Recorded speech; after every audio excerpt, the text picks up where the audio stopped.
Welcome to the Bible for Us. My name is Justin Reed, and this is the first video in a series of 4 in which we'll get into some of the issues that come out of reading the books of Ezra and Nehemiah. One of the things that I really don't like is when people say, me and you are saying the same thing, when in fact, I and that person are not saying the same thing.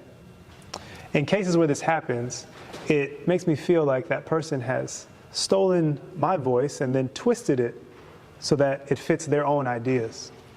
And if I don't check them about it, then we end up in a situation where whatever I actually had to contribute to the conversation gets lost or erased.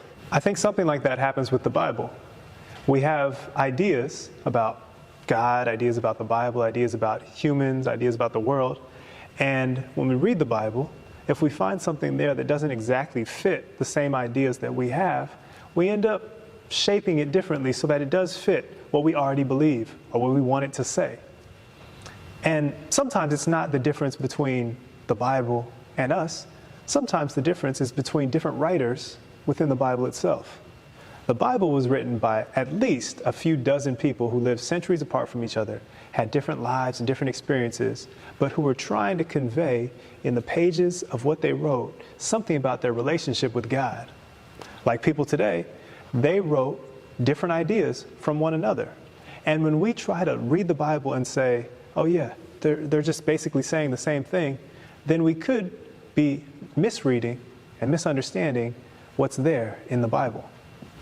I think that this diversity within the Bible is something that invites us into a dialogue that's already going on. One of the ways that I try to read the Bible well is to really listen to what the voice that's there in the Bible is saying, and then to think critically about what that means and how it interacts with other ideas about God. The book of Ezra says something very powerful about God from the very beginning. In verse 1, it says that God moved the heart of Cyrus, the emperor or king of Persia, so that he makes a proclamation. This idea that God can compel or change someone's heart or their mind to do something isn't unique to the book of Ezra. We see it, for example, in the Exodus story with Pharaoh, who God hardens his heart so that God can continue to perform signs and wonders en route to bringing the people out of slavery in Egypt. God wants to basically flex on the Egyptians to show God's power is that great. And it wouldn't be that great if Pharaoh let them out too soon. So God hardens Pharaoh's heart there. In this case, God is pushing for a different intention. God is trying to free the people, and so God, instead of hardening a ruler's heart, God is basically softening their heart, making the ruler want to bring the Jews back from their exile.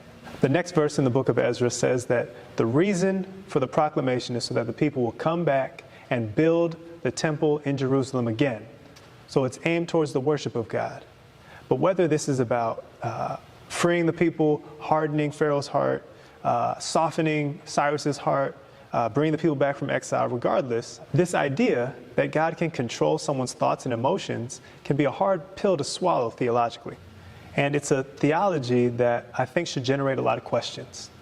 But before we get to those questions, I think it can be helpful to see that the idea of God controlling someone's emotions or their desires or their will is actually a smaller part of a bigger idea, a bigger theme of God's power and control that is there throughout the books that lead up to the book of Ezra. So the writers of Joshua and Judges, 1st and 2nd Samuel, and 1st and 2nd Kings present this longer story that begins with the people that God has delivered from slavery in Egypt. And those people come into a new land, a so-called promised land, where their success will be based on how well they follow their relationship with God, whether they are loyal to God, whether they conquer the people like they're supposed to, and whether they live a righteous lifestyle defined by their obedience to the commands that God gives them. Repeatedly, from Joshua through the book of 2nd Kings, they fall short. They worship other gods. They practice injustices. Even great kings who are otherwise praised in these books, like David and Solomon, end up being the people that commit murder and adultery and worship other gods. So ancient Israel was never a big player on the global scene. They're a small kingdom. And when a big empire comes through, like Assyria, they take over. The Assyrians take over the entire region, and when they get to these ancient Israelites, the 10 northern tribes fight back, and Assyria destroys them and dispels them into the diaspora. They become what we call the lost tribes of Israel. The southern tribe ends up paying a tribute. So Judah, the southern tribe, survives as a vassal state, subservient to the Assyrians. About a century later, Babylon defeats the Assyrians, and so Babylon comes through, and Judah fights back. And when that southern tribe of Judah fights back, they get sent into exile.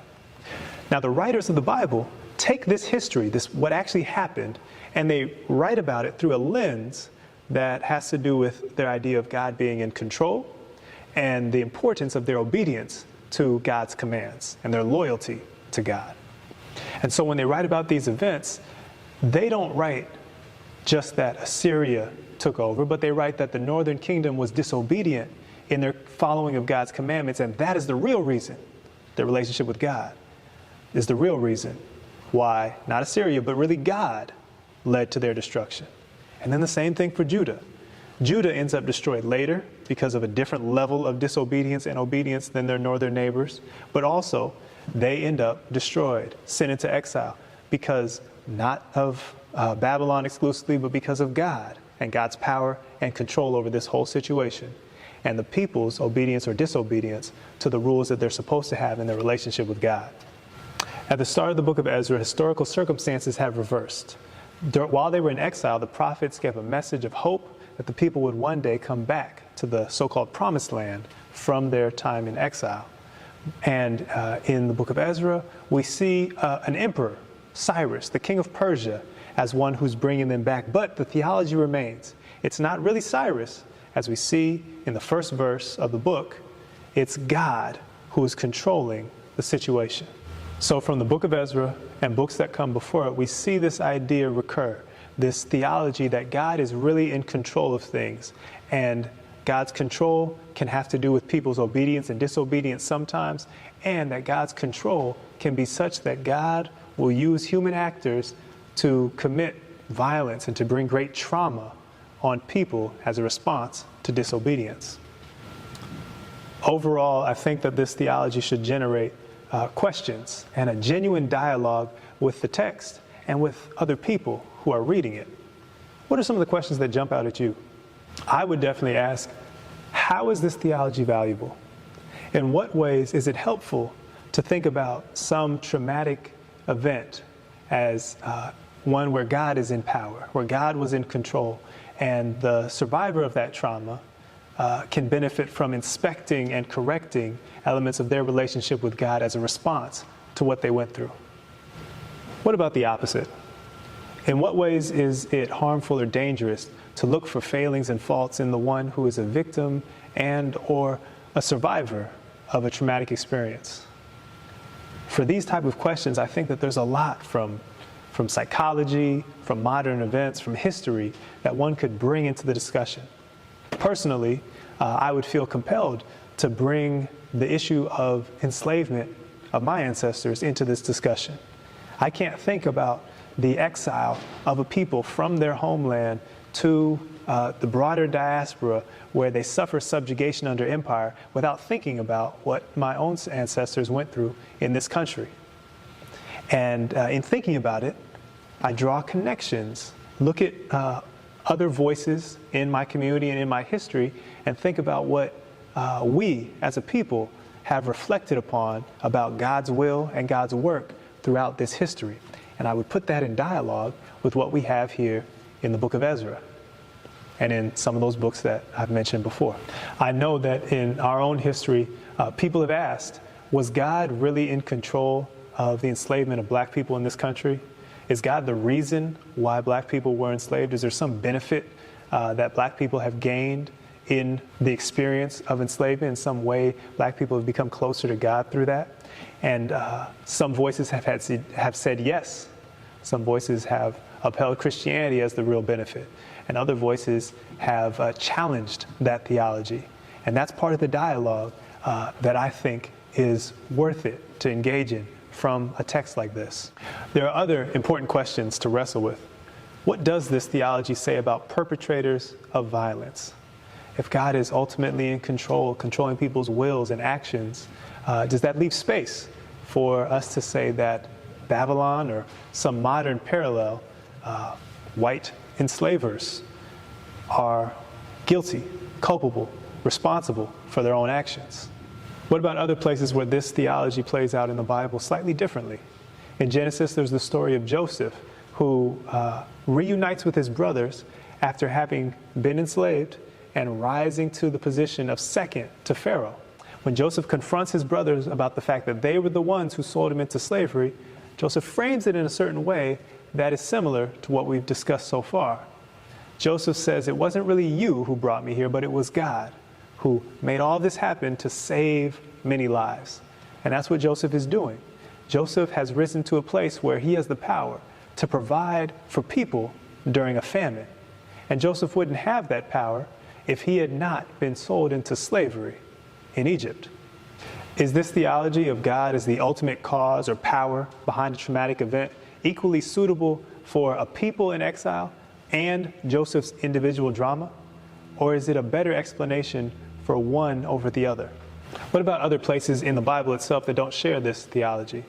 The writers of the book of Esther, for example, do not present the big threat in that book, the attempted genocide of the Jews. They don't present that as coming from God's power, God's desire, God's will, God's punishment of the people. In that case, it's actually because of a personal beef between a prominent official and a Jew who doesn't bow down to him.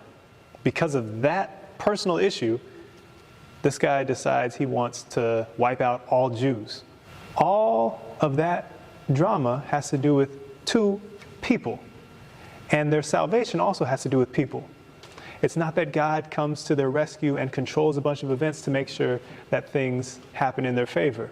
The writers present this as a case where people, mostly Esther, orchestrates their salvation. This is an idea that's in our Bible, and it's also in the same Bible with the book of Ezra and other books that present the theology that I mentioned before. Which of them do you vibe with more?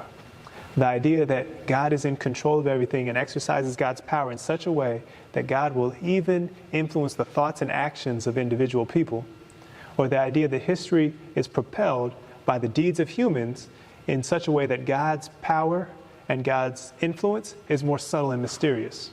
And why do you think that you are more compelled to think that one of these makes more sense of the world? The questions could go on and on, but I hope that you will take this as a starting point to engage further and deeper with the books of Ezra and Nehemiah.